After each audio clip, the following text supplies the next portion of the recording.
প্রিয় দর্শক শ্রোতা, আজ বৃহস্পতিবার 17 জুলাই 2025 খ্রিস্টাব্দ, 21 মহররম 1447 হিজরি, 2রা শ্রাবণ 1432 বাংলা। সংবাদপত্র শিরোনাম পাঠের শুরুতেই যুগান্তর পত্রিকা। যুগান্তর পত্রিকায় শিরোনাম করা হয়েছে, গোপালগঞ্জ রণক্ষেত্র, নিহত 4। এনসিপি কর্মসূচিতে পতিত আওয়ামী লীগের নজিরবিহীন তাণ্ডব। যানবাহন ভাঙচুর, অগ্নিসংযোগ, গুলি, বোমা বিস্ফোরণ, কারফিউ জারি। পরিস্থিতি নিয়ন্ত্রণে সেনা মোতায়েন, র্যাব, পুলিশ, বিজিবির টহল। হামলাকারীদের 24 ঘন্টার মধ্যে গ্রেপ্তারের আলটিমেটাম। গোপালগঞ্জে আজকের এইচএসসি ও সমমানের পরীক্ষা স্থগিত। গোপালগঞ্জে বুধবার সংঘর্ষ চলাকালে সেনাবাহিনীর টহল। অন্তর্বর্তী সরকারের বিবৃতি, গোপালগঞ্জে হামলায় জড়িতরা ছাড় পাবে না। মিডফোর্ডে সোহাগ হত্যা, ব্যবসা নিয়ে দ্বন্দ্ব, ক্ষোভ থেকে নৃশংসতা। চোরাই তারের ব্যবসা নিয়ে মাহিন টিটুর সঙ্গে সোহাগের দ্বন্দ্ব, অবির ক্ষোভ আর বঞ্চনার বহিঃপ্রকাশ পাথর নিক্ষেপে। ওয়েবসাইট থেকে সরল নৌকা, যুক্ত হলো দাঁড়িপাল্লা। চট্টগ্রামে 2024 সালের 16 জুলাই 3 মৃত্যুতে বৈষম্যবিরোধী আন্দোলনে নতুন মাত্রা। শহীদ ওয়াসিম শান্ত ফারুকের পরিবারের হাহাকার। বিএনপি সহ বিভিন্ন রাজনৈতিক দলের নিন্দা, জড়িতদের দ্রুত গ্রেপ্তার ও বিচারের দাবি। এই ছিল যুগান্তর পত্রিকার শিরোনাম। এবারে ইত্তেফাক। দৈনিক ইত্তেফাকে শিরোনাম করা হয়েছে, এনসিপির পদযাত্রা ও সমাবেশকে কেন্দ্র করে হামলা, সংঘর্ষ, রণক্ষেত্র গোপালগঞ্জ, নিহত 4। 22 ঘন্টার কারফিউ জারি। সেনাবাহিনীর সাজোয়া জানে গোপালগঞ্জ ছাড়লেন এনসিপির নেতারা। পুলিশের গাড়িতে আগুন, ইউনোর গাড়ি ভাঙচুর। এনসিপির সমাবেশে হামলার প্রতিবাদ, দেশ জুড়ে বিক্ষোভ। হামলাকারীদের গ্রেপ্তারে 24 ঘন্টার আলটিমেটাম। গোপালগঞ্জে দুষ্কৃতকারীদের কঠোর হস্তে দমনের বিকল্প নেই, বলছেন মির্জা ফখরুল ইসলাম আলমগীর। নাহিদ ইসলাম বলছেন, আওয়ামী লীগের সন্ত্রাসীরা পরিকল্পিতভাবে হামলা করেছে। সারা দেশে এনসিপির বিক্ষোভ আজ। গোপালগঞ্জ দেশেরই অংশ, দ্রুত পদক্ষেপ না নিলে দায় সরকারের, জামাতের আমির বলছেন। এই ঘৃণ্য কর্মকাণ্ডের অবশ্যই শাস্তি হবে, সরকারের বিবৃতি। গোপালগঞ্জ শহরের পৌর পার্কে এনসিপির সমাবেশে বক্তব্য রাখছেন নাহিদ ইসলাম, বামে। পরবর্তী সময়ে সমাবেশ স্থলে আগুন ধরিয়ে দেওয়া হয়, মাঝে পরিস্থিতি নিয়ন্ত্রণে মোতায়েন করা হয় সেনাবাহিনী।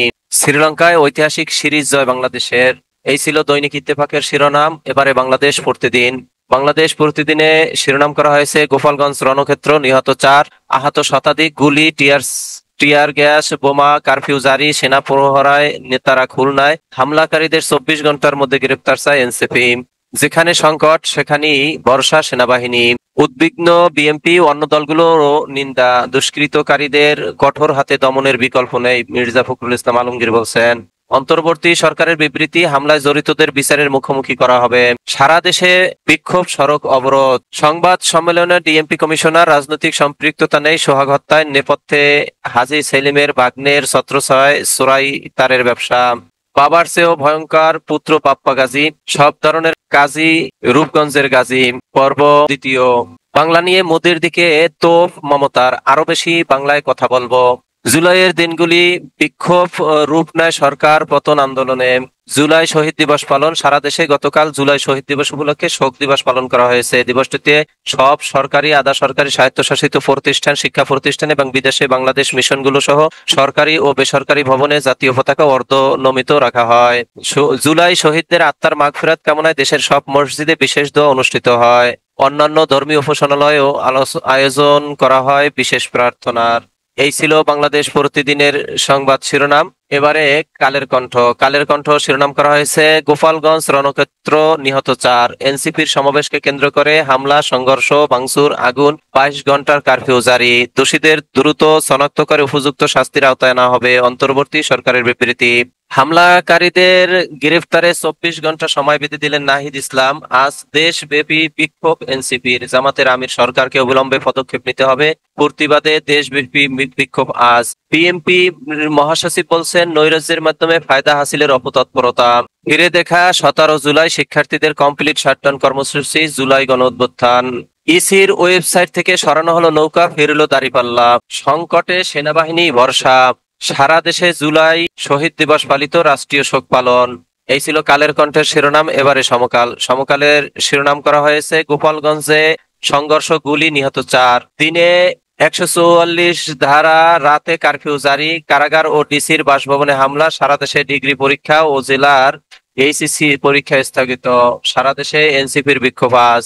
গোপালগঞ্জে জাতীয় নাগরিক পার্টির এনসিপির কর্মসূচি ঘিরে গতকাল বুধবার হামলা সংঘর্ষে 4 জন প্রাণ হারিয়েছেন। তাদের মধ্যে একজন কোটালীপাড়া উপজেলার রমজান কাজী। তাকে হারিয়ে কান্না থামছে না বাবা কামরুল কাজীর। তিনি আহাজারি করতে করতে বলেন, আমার ছেলে তো কোনো দোষ করেনি, তাকে কেন মেরে ফেলা হলো? আমি আমার সন্তানকে কোথায় পাবো?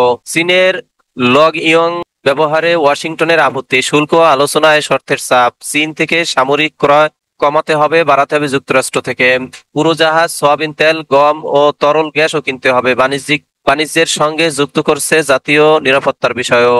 হত্যার উদ্দেশ্যে হামলা করেছে আওয়ামী লীগ। সংবাদ সম্মেলনে নাহিদ ইসলাম। আওয়ামী লীগ মুজিববাদী সন্ত্রাসী ফ্যাসিস্ট জঙ্গি বাহিনীতে রূপান্তরিত হয়েছে। আইন শৃঙ্খলা বাহিনী ও প্রশাসন আগে থেকে সতর্ক হলে পরিস্থিতি সামাল দিতে পারত।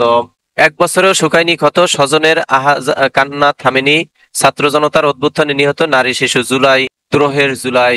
মমতা বন্দ্যোপাধ্যায় বললেন, বাংলায় বললেই বিজেপি বলছে বাংলাদেশি। ভারতের কেন্দ্রে ক্ষমতাসীন বিজেপি সরকারের কঠোর সমালোচনা করছেন পশ্চিমবঙ্গ রাজ্যের মুখ্যমন্ত্রী মমতা বন্দ্যোপাধ্যায়। তিনি বলেন, বিজেপি কি জমিদারি পেয়ে গেছে, যাকে ইচ্ছা তাকে পাঠিয়ে দিচ্ছে? বাংলা ভাষায় কথা বলে বাংলাদেশি বলছে, বাংলাদেশ তো আলাদা দেশ। এই ছিল সমকাল পত্রিকার শিরোনাম। এর মাঝে শেষ হলো আজকে পত্রিকা পাঠের সময়। আপনারা সকলেই ভালো থাকবেন, আল্লাহ ভালো রাখুক এই প্রত্যাশা কামনা করে শেষ করছি। আসসালামু আলাইকুম রহমতুল্লাহ।